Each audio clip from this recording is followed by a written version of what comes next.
Imagine você sendo uma pessoa da era glacial no que hoje são as cavernas de Altamira, na Espanha. Mais cedo, quando o sol ainda tocava sua pele, você perseguiu um bicho grande que fugiu.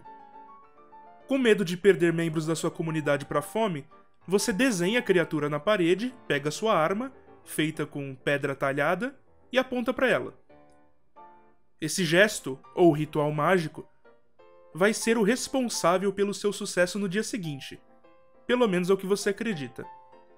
Esse pequeno gesto ritualístico é um pacto linguístico.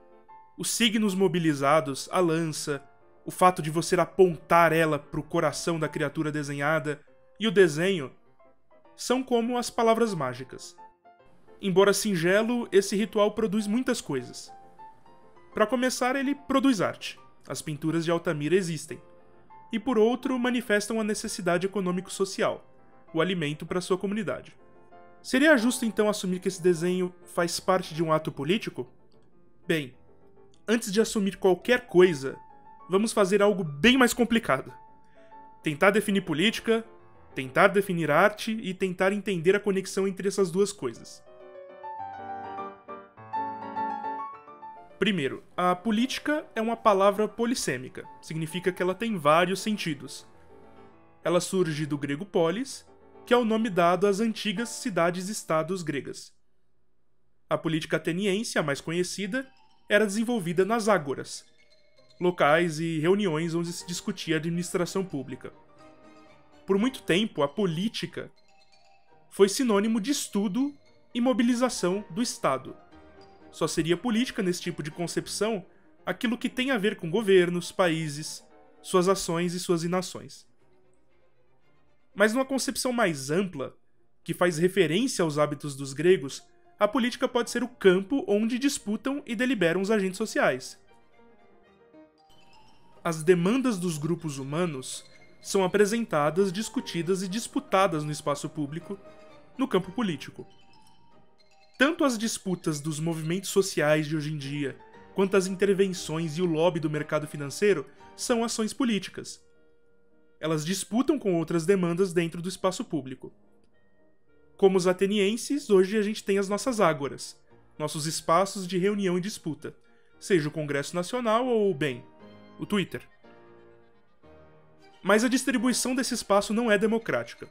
Durante muito tempo, a política foi negada às mulheres, impossibilitadas de votar ou frequentar os espaços de convivência, eram removidas tanto do campo decisório quanto do campo propositivo. O espaço público era reservado a quem fazia o trabalho produtivo, que pertencia ao mundo masculino. Às mulheres restava o trabalho reprodutivo, o de cuidar de criança, alimentar a família e fazer a manutenção do lar. A escravidão doméstica servia para essa exclusão política. Mas agora, e a arte? Bem, mesmo que seja tão antiga quanto a humanidade, a arte não é um conceito fácil de definir, mas dá para elencarmos algumas características. A primeira, ela é humana, e a segunda, ela comunica. A arte mobiliza o conjunto de símbolos, signos, elementos da comunicação para transmitir mensagens e valores. Mesmo não intencionalmente, o autor imprime, na sua obra, a sua assinatura, a sua identidade, e essa identidade ela é política. Os quadros do Renascimento contam bastante sobre a sociedade que produziu eles. Uma sociedade centrada na religião, no poder clerical e com padrões estéticos muito diferentes dos nossos, que tentavam resgatar a antiguidade clássica. Na modernidade, com o surgimento da fotografia, a pintura abstrata tomou conta do cenário. Enquanto o futurismo se aproximou do fascismo em suas raízes, mostrando uma arte violenta, marcada pela valorização da nova realidade industrial e representação visual da velocidade da máquina, o surrealismo deu preferência à análise subjetiva, invadindo o mundo dos sonhos e dos delírios. No Brasil, a Semana de Arte Moderna mostrou como a arte é envolta de temas políticos. Enquanto uns, como Plínio Salgado, desprezavam o estrangeiro e procuravam criar uma arte totalmente nacional, outros, como os membros do movimento antropofágico, pensavam em formas de assimilar as artes estrangeiras sem perder a essência de ser brasileiro.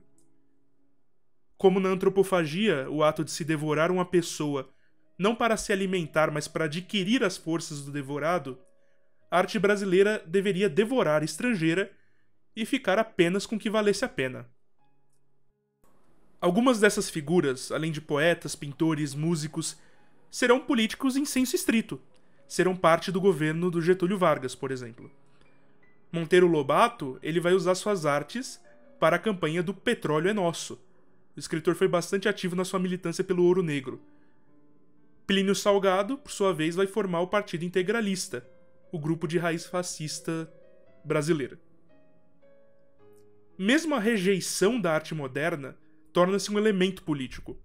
A Alemanha nazista condenou toda a arte abstrata por considerar ela grotesca, por não condizer com as ideias de beleza ariana. Arte degenerada, como era chamada, era tratada como parte da máquina de influência judaica.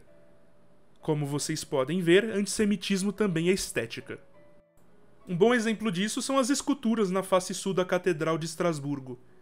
Enquanto a igreja, representada por uma mulher altiva, olhando para o horizonte, com uma coroa e uma lança em riste, a sinagoga é uma mulher cabisbaixa, com sua lança quebrada e os olhos vendados. Uma representação do campo religioso que mostra o desprezo do clero pelo judaísmo. Outra escultura que apresenta o mesmo tema mostra as duas coroadas, dessa vez, aprendendo uma com a outra e sentadas à mesma altura. Essa, que é uma escultura mais recente, mostra o espírito do nosso tempo, a necessidade histórica de respeito mútuo às variadas formas de fé. Esculturas, monumentos, contam histórias. O monumento às bandeiras, por exemplo, conta uma história heróica, de homens desbravadores. Uma mentira, as bandeiras reais foram mais violentas e menos nobres. Os homens que desbravavam as matas do nosso sudeste à procura de esmeraldas foram muito menos que heróis. Mas o monumento tá lá, contando uma mentira, uma narrativa. Querendo ou não, a arte tem uma enorme dimensão política. Uma música feliz, marchinha alegre, como a música intitulada Vai, de Tom Zé, tem sua carga de protesto. Ainda que contente, a música conta a história de medo. O medo da ditadura militar. A menina é avisada sobre o peso da felicidade, como a necessidade de sempre estar feliz é sufocante. Como essa felicidade obrigatória, presente no slogan Brasil, ame-o ou deixe-o, foi um dos vários mecanismos de lavagem cerebral mobilizados pelo regime.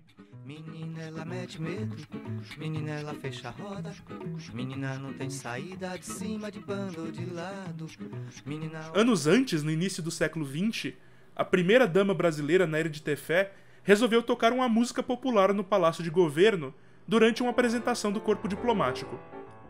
A música se chamava O Gaúcho, mas era mais conhecida como Corta-Jaca, pela forma que se dançava. A primeira-dama jamais quis escandalizar o governo, como é mostrado por entrevistas posteriores. Mas isso não impediu que o povo se sentisse mais representado, nem que a antiga elite oligárquica se sentisse ridicularizada. Em sessão do Senado, Rui Barbosa comentou o ocorrido. Por que, senhor presidente? Quem é o culpado se os jornais, as caricaturas e os moços acadêmicos aludem ao corta-jaca?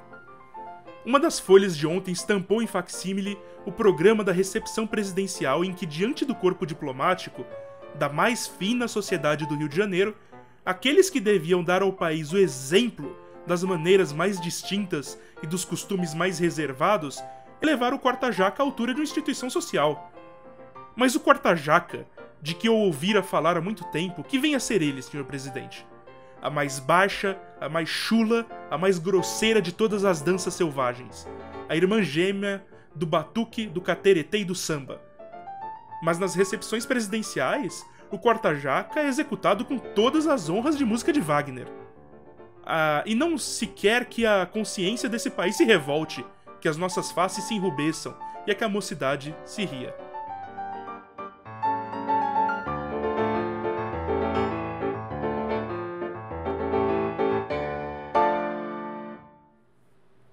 Até Skater Boy, da Avril Lavigne, é tão engajada politicamente quanto qualquer outra obra de arte. Uma história adolescente sobre expectativas sociais e rebeldia. sobre aquela paixão que não se concretiza por um dos lados não se desprender dos seus preconceitos estéticos e sociais. Não importa a obra, ela tem sua carga política por ser criação humana, fruto de reflexão. Essa dimensão da arte se estende ao mercado também. Crepúsculo atendeu uma porção esquecida do mercado literário na época, a garota adolescente. Veja, as prateleiras sempre estiveram cheias de apelos à fantasia masculina de poder, amor e tantas outras. Nunca foram tão importantes as necessidades femininas por fantasia antes, mas a demanda sempre esteve lá. Quando um autor ousou atender essas demandas, a reação foi imediata. Vídeos, textos e vários veículos da mídia comentando sobre o quão terrível era Crepúsculo, quão absurda era aquela história. As reações negativas ao livro estavam longe de ser resultado de análises objetivas sobre a qualidade da peça literária. Sendo boa ou sendo ruim, a obra da Stephenie Meyer alimentou as fantasias das jovens e, ao fazer isso, quebrou a primazia do homem, o monopólio masculino da imaginação e do prazer. Não importa o quanto engajada seja uma obra, ela é entregue ao espaço público por um autor que comunica através dela seus valores, portanto, é parte da política. Agora, falando em algo mais recente. O dublador e diretor de dublagem de One Piece, Glauco Marques, recentemente fez o seguinte comentário. Pessoal, eu já vi alguns colegas criadores de conteúdo de One Piece sofrerem com algumas coisas. Só dar um recado. One Piece transcende qualquer babaquice que você possa pensar em termos de politicagem, em termos de representações, em termos... Isso aqui foi feito... Essa obra de Eiichiro Oda foi feita por um mundo melhor. Então não fique tentando incumbir na cabeça de ninguém algum pensamento político, que alguém tem que tomar um posicionamento X ou Y. Cada um com a sua experiência, vivenciar o One Piece e ser feliz. Observem como politicagem aparece na fala dele como uma palavra suja. Esse tipo de pensamento é bem comum. Não há nada mais brasileiro do que ser antipolítico. Pudera, a política dos governadores, o voto de cabresto, a própria independência do nosso país criam esse sentimento de asco. Uma independência encabeçada pelo príncipe herdeiro da metrópole, uma república proclamada pelas forças armadas, com pouca participação popular. Também é comum dizerem que a proclamação da República do Brasil foi feita com um povo bestializado, incapaz de participar do jogo político. Assim também fizeram as ditaduras que se seguiram. Elas ajudaram a manter essas ideias tortas, seja proibindo as reuniões com caráter político, seja com a alienação característica dos regimes despóticos. O déspota não vai deixar você participar da política. Portanto, política, no léxico nacional, sempre aparece do lado de ladroagem, picaretagem e corrupção. É compreensível, então, que ele pense assim, que o Glauco pense desse jeito. Mas ele tá errado. O espaço público deve ser povoado, as discussões devem ser feitas e a política descriminalizada. A arte, elemento importantíssimo da comunicação humana, é parte disso tudo. É pela arte que o Oda espalha valores, reflete sobre a escravidão, despotismo, história, fome, militarismo e tantas outras coisas. Excluir a política e a história da análise é excluir a arte da obra. É rasteiro, mesquinho e, mesmo que compreensível, é errado. A política não deve ser desencorajada. É preciso que ela se pinte de povo, assim como as artes. Se formos incapazes de ver os valores por trás de uma obra, a gente não viu ela direito. Eu realmente espero que o dublador reconsidere essa posição e que ele entenda a importância de se, digamos, colocar política no nosso desenho. E como a própria posição apolítica é, digamos, política. O homem é um animal político e no espaço público que se fazem as relações, disputas, discussões, artes, enfim. É no espaço público que se faz a humanidade. Não existe humanidade sem política.